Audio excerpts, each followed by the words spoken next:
یصلی کہ اللہ کے رسول صلی اللہ علیہ وسلم نے ایک تازہ کھجور سے افطار کی مغرب کی نماز سے پہلے. تو اس حدیث سے معلوم ہوتا ہے کہ اللہ کے رسول صلی اللہ علیہ وسلم سورج غروب ہوتے ہی افطار کرتے تھے. اللہ کے رسول احتیاط نہیں کرتے تھے، سورج غروب ہوتا ویسے ہی افطار کرتے تھے. تو سنت پر اگر ہمیں عمل کرنا ہے، اللہ کے رسول صلی اللہ علیہ وسلم کے مطابق افطار کرنا ہے، تو ہمیں افطار میں جلدی کرنا ہوگا. افطار کن چیزوں سے کرنا ہے؟ سنت والا عمل کیا ہے؟ حدیث میں آتا ہے اللہ کے رسول صلی اللہ علیہ وسلم تازہ کھجور سے افطار کرتے تھے. اگر تازہ کھجور نہیں ملتی تو سوکھی کھجور سے افطار کرتے تھے. اگر اس کا بھی انتظام نہ ہوتا تو پانی سے افطار کرتے تھے. حدیث میں ان تین چیزوں کا ہی ذکر ہے. اگر ہمیں سنت پر عمل کرنا ہے تو تازہ کھجور سے افطار کرنا ہے. اگر تازہ کھجور نہیں ہے تو سوکھی کھجور سے افطار کرنا ہے. اگر اس کا بھی انتظام نہیں ہے تو پانی سے افطار کرنا ہے. اللہ کے رسول صلی اللہ علیہ وسلم انہی چیزوں سے افطار کرتے تھے.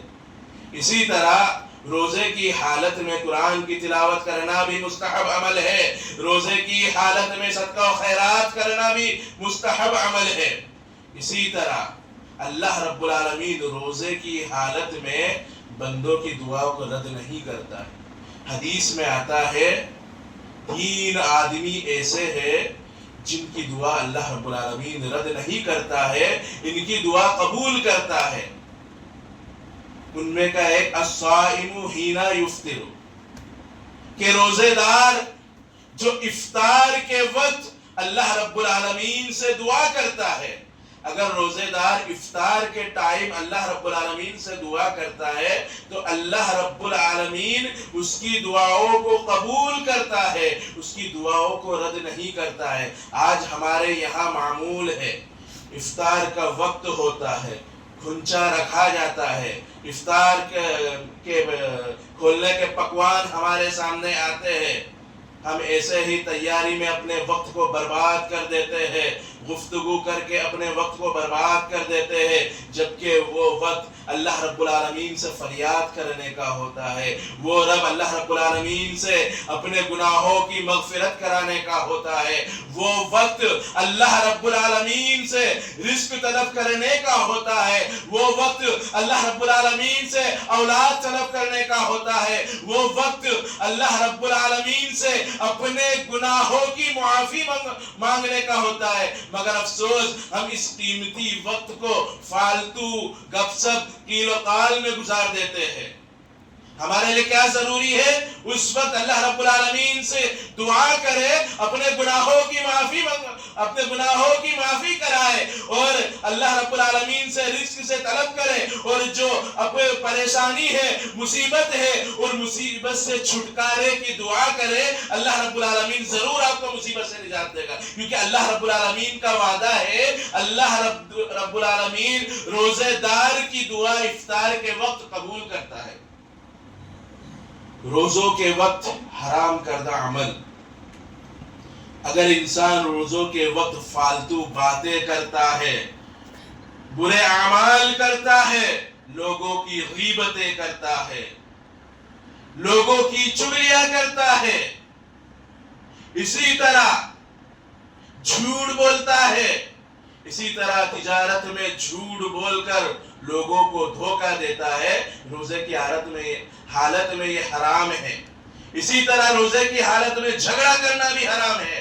اللہ کے رسول نے فرمایا الصیام جنۃ ولا یرفث ولا یجہل، کہ روزے ڈھال ہے. روزے کی حالت میں آپ فالتو باتیں نہ کریں، فالتو بکواس نہ کریں. روزے کی حالت میں آپ آپس میں جھگڑا نہ کریں.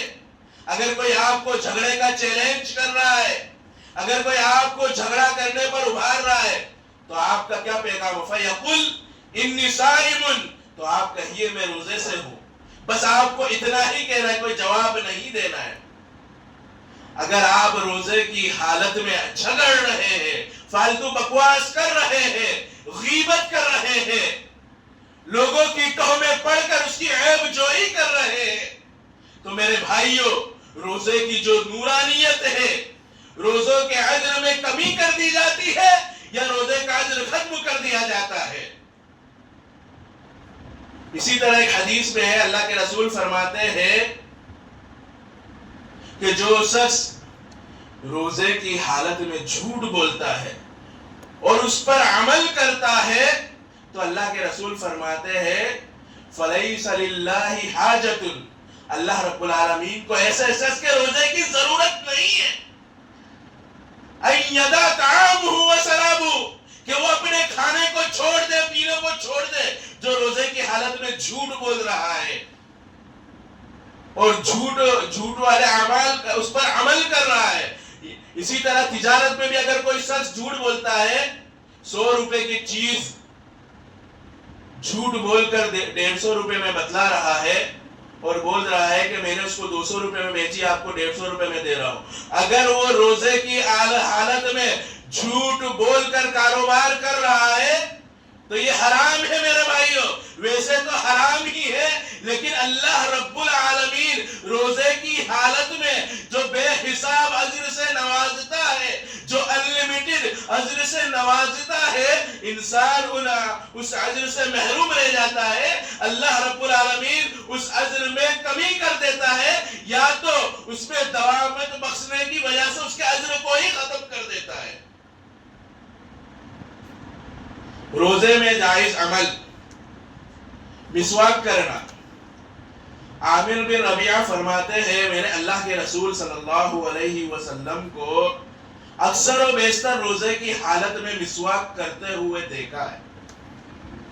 اسی طرح روزے کی حالت میں خون ٹیسٹ کرانا جائز ہے۔ اللہ کے رسول تو علماء کرام نے اس حدیث سے قیاس کیا ہے۔ اللہ کے رسول صلی اللہ علیہ وسلم کے متعلق آتا ہے احتجم رسول اللہ صلی اللہ علیہ وسلم وہو صائم، اللہ کے رسول صلی اللہ علیہ وسلم روزے کی حالت میں حجامہ کراتے تھے۔ تو علماء کرام نے اس حدیث پر قیاس کرتے ہوئے خون ٹیسٹ کرانے کی اجازت دی ہے، جبکہ حجامے کے وقت تو بہت زیادہ انسان کا خون نکال لیا جاتا ہے اور خون ٹیسٹ کرتے وقت معمولی سا خون لیا جاتا ہے۔ اسی طرح روزے کی حالت میں خوشبو لگانا یا خوشبو سونگھنا، عطر لگانا جائز ہے۔ ہمارے یہاں بہت سارے تشدد پسند لوگ میں سے بعض لوگ یہ بولتے ہیں کہ روزے کی حالت میں خوشبو سونگھنے سے روزہ ٹوٹ جاتا ہے۔ معلوم نہیں وہ روزے کی حالت میں لیٹرین کرتے ہیں کہ نہیں کرتے، کیونکہ روزے کی حالت میں وہ یہ دعویٰ کر رہے ہیں کہ روزے کی حالت میں خوشبو سونگھنے سے روزہ ٹوٹ جاتا ہے، چاہے کیسی بھی خوشبو ہو۔ اسی طرح روزے کی حالت میں آنکھ میں انسان سرما لگا سکتا ہے، آنکھ اور کان کی دوا بھی ڈال سکتا ہے۔ اسی طرح روزے کی حالت میں انسان طاقت کے علاوہ علاج کے لیے انجیکشن لگوا سکتا ہے۔ علامہ ابن باز اور ابن عثیمین نے جواز کا فتویٰ دیا ہے کہ طاقت کے علاوہ انسان علاج کے لیے درد کا انجیکشن لگا سکتا ہے۔ اور علماء کرام نے قانون بتلایا ہے جو چیز کھانے کے قائم مقام نہ ہو وہ روزہ نہیں توڑتی ہے۔ کھانے سے ہمیں غذا ملتی ہے، تو اگر ہم غذا والی چیز روزے کی حالت میں کرتے ہیں یا غذا والے عمل روزے کی حالت میں کرتے ہیں، وہ چیز اپنے جسم کے ساتھ اس چیز کو خاص کر لیتے ہیں جس سے ہمیں طاقت ملتی ہے، تقویت ملتی ہے، تو اس سے روزہ ٹوٹ جاتا ہے۔ روزے کو باطل کرنے والے اعمال، روزے کو توڑ دینے والے اعمال، جو شخص جان بوجھ کر روزہ توڑتا ہے اس کا روزہ ٹوٹ جاتا ہے۔ جو شخص جان بوجھ کر روزے کی حالت میں کھانا کھا لیتا ہے تو اس کا روزہ ٹوٹ جاتا. اور میرے بھائیوں، اللہ رب العالمین نے ایسے شخص کے لیے دردناک عذاب تیار کر کے رکھا. آئیے حدیث سے سمجھتے ہیں.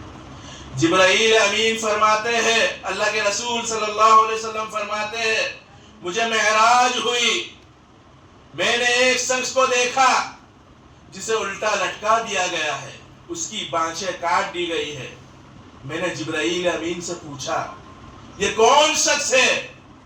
فرمایا یہ وہ شخص ہے جو افطار کے وقت سے پہلے جان بوجھ کر روزہ توڑ دیا کرتا تھا، جان بوجھ کر کھا پی لیا کرتا تھا. تو میرے بھائیوں، اس حدیث سے آپ سمجھیے، جو شخص صرف روزے کی حالت میں جان بوجھ کر روزہ توڑ رہا ہے اس کے لیے اتنا دردناک عذاب ہے، تو جو شخص جان بوجھ کر بالکل ہی روزہ نہیں رکھ رہا ہے اس کے لیے اللہ رب العالمین نے اتنا خطرناک عذاب تیار کر کے رکھا ہوگا. اسی طرح روزے کو باطل کرنے والا دوسرا عمل، روزے کی حالت میں بیوی سے جماع کر لینا. اگر کوئی شخص روزے کی حالت میں بیوی سے جماع کرتا ہے، یعنی بیوی سے اکیلے میں کام کر لیتا ہے، تو اس سے روزہ ٹوٹ جاتا ہے. تو اس کو اگر وہ کام انجام دیتا ہے، عمل میں لاتا ہے، تو اس کے لیے اللہ رب العالمین نے پہلے تو اللہ رب العالمین سے اس گناہ کی معافی مانگنی ہے، توبہ کرنا ہے. اس کے بعد اللہ کے رسول صلی اللہ علیہ وسلم نے فرمایا ایک غلام آزاد کرنا ہوگا. اب تو غلام کا سسٹم ختم ہو گیا، تو اس بات کو ابھی چھوڑ دینا چاہیے. اسی طرح 60 مسکینوں کو کھانا کھلائے گا. اگر یہ کام کو انجام دیا ہے تو اس کا کفارہ کیا ہے؟ 60 مسکینوں کو کھانا کھلائے گا. اسی طرح اگر اس کی بھی استطاعت نہیں ہے تو مسلسل پے در پہ بغیر ناگے 2 مہینے کا روزہ رکھے گا. اگر وہ 10 دن روزہ رکھ رہا ہے اور 1 دن چھوڑ دے رہا ہے تو یہ بھی نہیں، پھر سے اس کو 2 مہینے کا مسلسل پے در پہ روزہ رکھنا ہوگا، بغیر غیب کے، بغیر ناگے کے روزہ رکھنا ہوگا. کیا کفارہ ہے روزے کا؟ ایک غلام آزاد کرے گا، 60 مسکینوں کو کھانا کھلائے گا، یا اگر اس کی استطاعت نہیں ہے تو مسلسل پے در پہ 60 دنوں کے یعنی 2 مہینے کے روزے رکھے گا. اسی طرح اگر عورت کو روزے کی حالت میں حیض آ جا رہا ہے تو بھی اس کا روزہ ٹوٹ جائے گا. یہ تھے روزے کو توڑنے والے اعمال.